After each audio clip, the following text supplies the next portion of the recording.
Subscribe करिए हमारे channel target UP TET CTET को और बेल आइकन को दबाइए।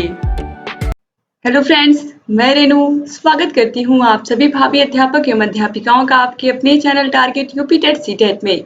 दोस्तों, हम लोग आपके फर्स्ट पेपर वर्तमान भारतीय समाज एवं प्रारंभिक शिक्षा के चैप्टर नंबर 5 समाज एवं शिक्षा के विषय में पढ़ रहे थे। इसके सभी बहुविकल्पी क्वेश्चंस को ऑलरेडी हम लोगों ने कंप्लीट कर लिया था।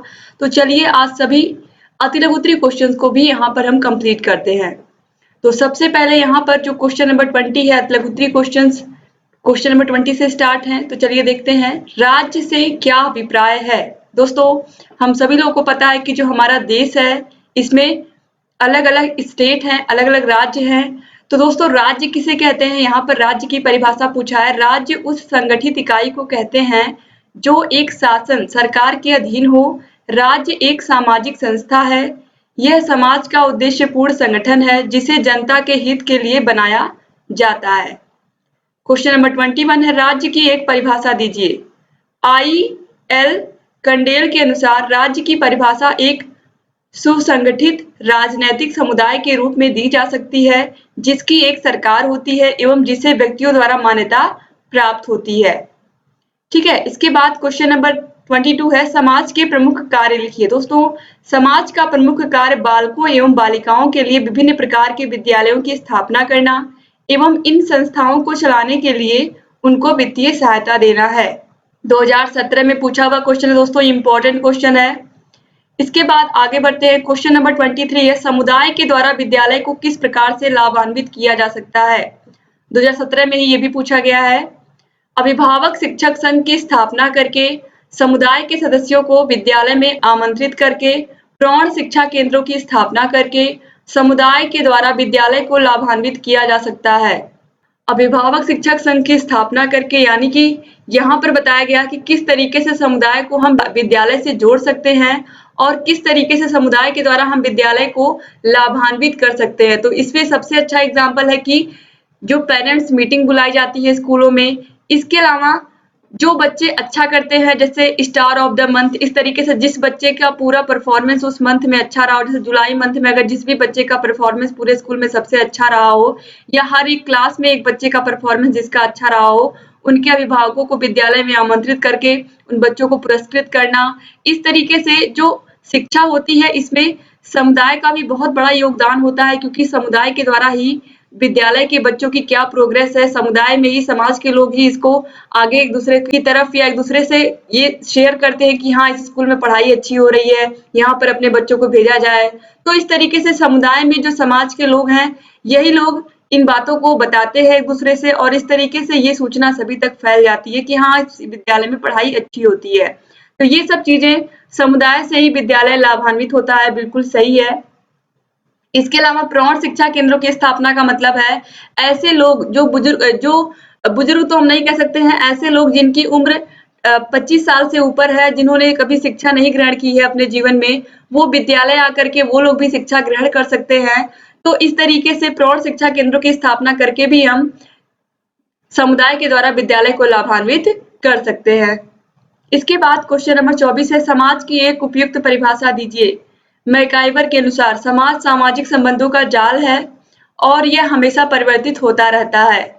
क्वेश्चन नंबर 25 है, सामाजिक परिवर्तन को परिभाषित कीजिए। जॉनसन के अनुसार सामाजिक परिवर्तन को व्यक्तियों के कार्य एवं विचार करने के तरीकों में उत्पन्न होने वाला परिवर्तन कहकर परिभाषित किया जा सकता है।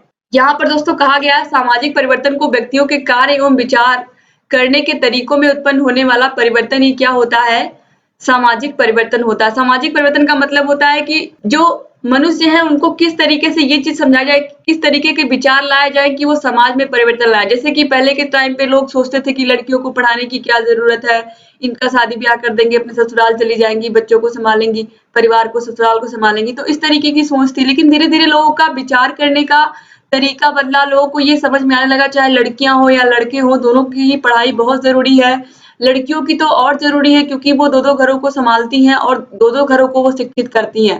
तो इस तरीके से चाहे लड़की हो लड़का हो, दोनों समान होते हैं। दोनों को समान रूप से अगर आप पढ़ाएंगे लिखाएंगे तो दोनों नौकरी पाएंगे। इस तरीके से एक समाज में सोच उत्पन्न हुई और उसका नतीजा है कि आज हम अपने समाज में देख रहे हैं, चाहे लड़की हो लड़का हो, दोनों को लोग पढ़ा रहे हैं, दोनों को शिक्षित कर रहे हैं।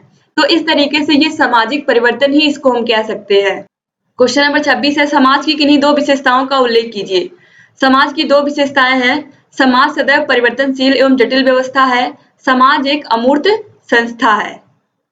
क्वेश्चन नंबर 27 है, शिक्षा के प्रभावी कारक के रूप में राज्य के दो प्रमुख कार्य लिखिए। दोस्तों, शिक्षा के प्रभावी कारक के रूप में राज्य के दो कार्य हैं, राष्ट्रीय शिक्षा की योजना का निर्माण, विद्यालय पद्धति का सामान्य नियंत्रण एवं निर्देशन।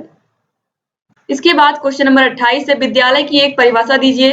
दोस्तों, विद्यालय वे संस्थाएं हैं जिनको सभ्य मनुष्य द्वारा इस उद्देश्य से स्थापित किया जाता है कि समाज में सुव्यवस्थित और योग्य सदस्यता के लिए बालकों को तैयारी में सहायता मिले।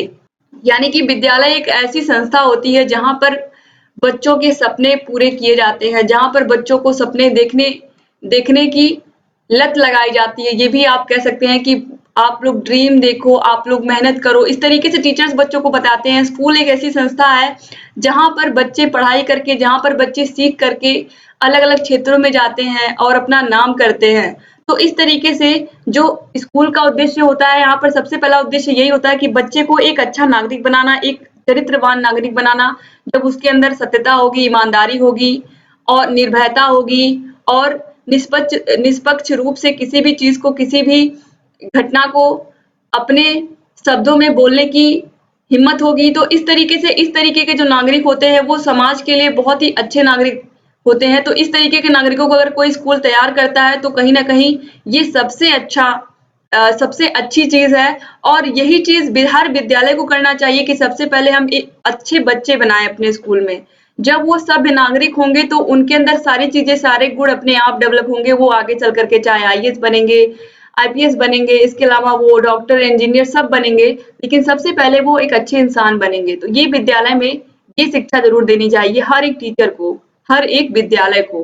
क्वेश्चन नंबर 29 है, समुदाय की एक परिभाषा दीजिए। मैकाइवर के अनुसार समुदाय व्यक्तियों का ऐसा समूह है जो छोटे या बड़े समूहों से मिलकर रहते हुए विशेष निजी हित त्याग कर ऐसे हितों में सहभागी होते हैं जो इतने विस्तृत एवं पूर्ण होते हैं कि उनके जीवन का समावेश कर सकें। दोस्तों, यहाँ पर बताया गया है कि समुदाय व्यक्तियों का एक ऐसा समूह है जो छोटे या बड़े समूहों से मिलकर रहते हुए विशेष निजी हित त्याग कर ऐसे हितों में सहभागी होते हैं जो इतने विस्तृत एवं पूर्ण होते हैं कि उनके जीवन का समावेश कर सके।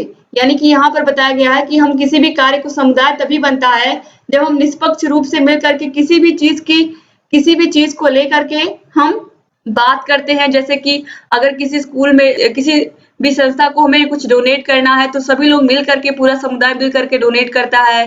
जैसे किसी अस्पताल में डोनेशन की सुविधा हो, स्कूलों में भी जैसे किसी गरीब बच्चे को पढ़ाना हो ताकि कोई बच्चा ऐसा ना हो जो शिक्षा से वंचित रह जाए, तो किस तरीके से समुदाय मिल करके उसकी हेल्प करता है, उस बच्चे को स्कूल तक पहुंचाता है। तो ये सभी चीजें वहाँ के जो नागरिक होते हैं, जो सभ्य नागरिक होते हैं, वही लोग ऐसा कर सकते हैं। तो इसलिए बहुत जरूरी है कि अपना निजी हित त्याग करके समाज के हित के बारे में सोचने को ही हम क्या कहते हैं, समुदाय कहते हैं। ऐसे ही व्यक्तियों से मिलकर के समुदाय बनता है। इसके बाद क्वेश्चन नंबर 30 है, समाज से आपका क्या तात्पर्य है। समाज या सोसाइटी शब्द लैटिन भाषा के शब्द सोसाई यानी कि SOCI से लिया गया है, जिसका अर्थ है साथ या मित्रता। व्यक्तियों के समूह को समाज कहते हैं। अन्य शब्दों में समाज के व्यक्तियों के बीच बने सामाजिक संबंधों को ही समाज कहा जाता है। यानी कि व्यक्तियों के बीच बने हुए सामाजिक संबंधों को ही हम क्या कहते हैं, समाज कहते हैं। और इसी समाज में हमारे रिश्तेदार यानी कि हमारे रिलेटिव्स, हमारे फ्रेंड्स, हमारे सभी चीजों से मिल करके क्या बनता है, समाज बनता है। तो समाज में सारी चीजें आती हैं, आप सभी लोगों को पता है, चाहे संस्थाएं हो, स्कूल हो, कोई ऑफिस हो, हमारा घर हो, ये सभी चीजें क्या है, समाज का हिस्सा है। इसके बाद क्वेश्चन नंबर 31 है, परिवार क्या है। परिवार एक ऐसी संस्था है जो सर्वत्र समाज में पाया जाता है, इसलिए इसे सार्वभौमिक संस्था माना जाता है। परिवार सभी समाजों में पाया जाता है। यह एक इकाई है जिसमें माता पिता, भाई बहन, चाचा चाची, भतीजा भतीजी, पुत्र पुत्री, दादा दादी जैसे संबंध पाए जाते हैं। तो इस तरीके से दोस्तों आज आप लोगों ने कंप्लीटली चैप्टर नंबर 5 के यानी कि समाज एवं विद्यालय के सभी क्वेश्चंस को अच्छे से अटेंड किया और सभी क्वेश्चंस को आप लोगों ने किया। उम्मीद करती हूँ कि आपको ये पूरा वीडियो अच्छा लगा होगा और बहुत सारे क्वेश्चंस आपको बिल्कुल क्लियर हुए होंगे। दोस्तों अगर वीडियो अच्छा लगा तो प्लीज वीडियो को लाइक कर दीजिए और अपने जितने भी फ्रेंड्स हैं सबको इस वीडियो को शेयर भी कर दीजिए, जिससे अधिक से अधिक डीएलएड के प्रशिक्षु हमसे जुड़ सके और लगातार ऐसे हमारे वीडियोस को देखते रहे। दोस्तों, आप अपने कॉलेज के ग्रुप में भी इसको शेयर कर सकते हैं, फेसबुक पर भी शेयर कर सकते हैं, जहाँ पर भी आपको लगे कि इस वीडियो की ज़रूरत है आपके दोस्तों को, आपके मित्रों को, तो आप प्लीज़ शेयर कर दिया करिए। इसके अलावा दोस्तों, आपको सभी विषयों के प्लेलिस्ट की लिंक इस वीडियो के नीचे डिस्क्रिप्शन बॉक्स में मिल जाएगी। आप सभी विषयों को देख सकते हैं, सभी विषयों को समझ सकते हैं और सभी विषयों के इम्पोर्टेंट क्वेश्चंस को भी पढ़ सकते हैं और क्लासेस को भी अटेंड कर सकते हैं। सबसे पहले आपको उस विषय की क्लासेस मिलेंगी, क्लासेस के बाद आपको सभी विषयों के इम्पोर्टेंट क्वेश्चंस की भी प्लेलिस्ट आपको मिल जाएगी। तो इस तरीके से आप पढ़ेंगे तो आपको सभी चीजें क्लियर भी हो जाएंगी। और इस तरीके से दोस्तों हम लोगों ने पूरे एक सब्जेक्ट का एक प्लेलिस्ट बनाया है और उस प्लेलिस्ट में आपको सबसे पहले सभी क्लासेस अटेंड करनी है, फिर उसके बाद सभी इंपॉर्टेंट क्वेश्चंस को भी अटेंड करना है। तो इस तरीके से अगर आप पढ़ेंगे तो आपके सभी सब्जेक्ट तैयार भी हो जाएंगे और आपका सेकंड सेमेस्टर है, ये भी बहुत ही अच्छे मार्क्स से आप इसको क्लियर करेंगे। तो उम्मीद करती हूँ कि आज का वीडियो आप लोग के लिए बहुत उपयोगी होगा। तो बस ऐसे ही हमारे चैनल से बने रहिए, सभी वीडियोस को देखते रहिए और जहाँ कहीं भी कोई भी समस्या है कमेंट करना मत भूलिए। दोस्तों, मिलते हैं नेक्स्ट वीडियो में, तब तक अपना ख्याल रखिएगा, अपने परिवार का ख्याल रखिएगा। जय हिंद दोस्तों।